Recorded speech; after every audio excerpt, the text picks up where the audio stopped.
जसं केंद्रात नरेंद्रजी आहेत तसं अहमदनगरमध्ये नरेंद्र फिरोदिया आहेत.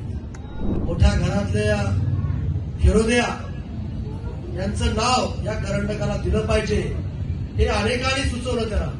पण त्यांनी सांगितलं की आय लव्ह अहमदनगर. मनापासून परत एकदा नरेंद्रभाई, आता देशामध्ये सगळं नरेंद्र चालणार आहे. अहमदनगर महाकरंडक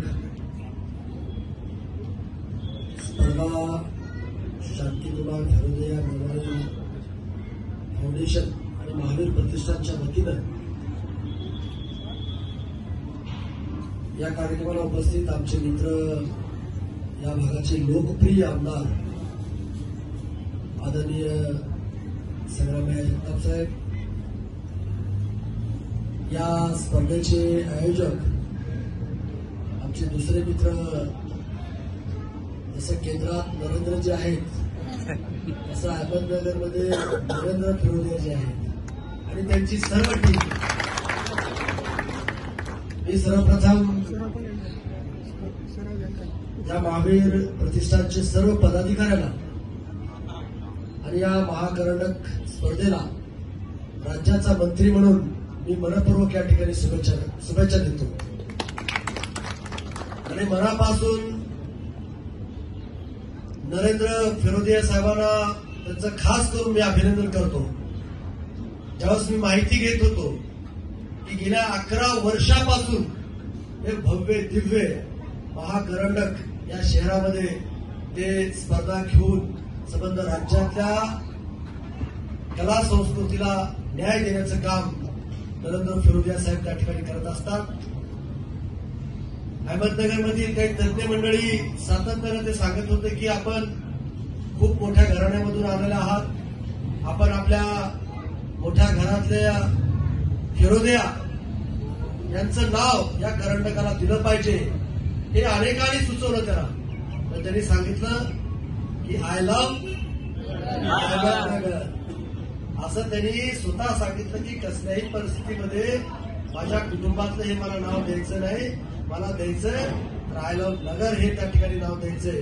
म्हणून खरंच तर मनापासून मी तुमचं कौतुकाने अभिनंदन करतो. आणि त्यांनी थोड्या दिवसामध्ये मॅरेथॉन स्पर्धा आयोजित करणार आहे. म्हणजे मला वाटतं नरेंद्र मोदी साहेब जसं देशाला महासत्तेकडे घेऊन चालले तसं आमदार संग्राम जगताप साहेब आणि नरेंद्र फिरोदिया साहेब हा नगर विकासाच्या महासत्तेकडे त्या ठिकाणी घेऊन जाण्याचं काम करतात. एवढं चांगलं काम त्यांच्या हातून त्या ठिकाणी घडतंय. मला छोट्याशा नोटीसवरून इथे त्या ठिकाणी येता आलं. आता ज्यावेळेस मी नाटक पाहिलं, सांस्कृतिक कार्यक्रम पाहिला, सरकारचे सुद्धा त्या ठिकाणी डोळे उघडलेले आहेत. मी त्यांच्यासमोर भाषण करणार होतो. शिक्षणाला किती महत्व आहे आणि शिक्षण माणसाला कुठे घेऊन जातं याचं मतिमंत उदाहरण त्या नाटकामधून त्या ठिकाणी मला मिळालं.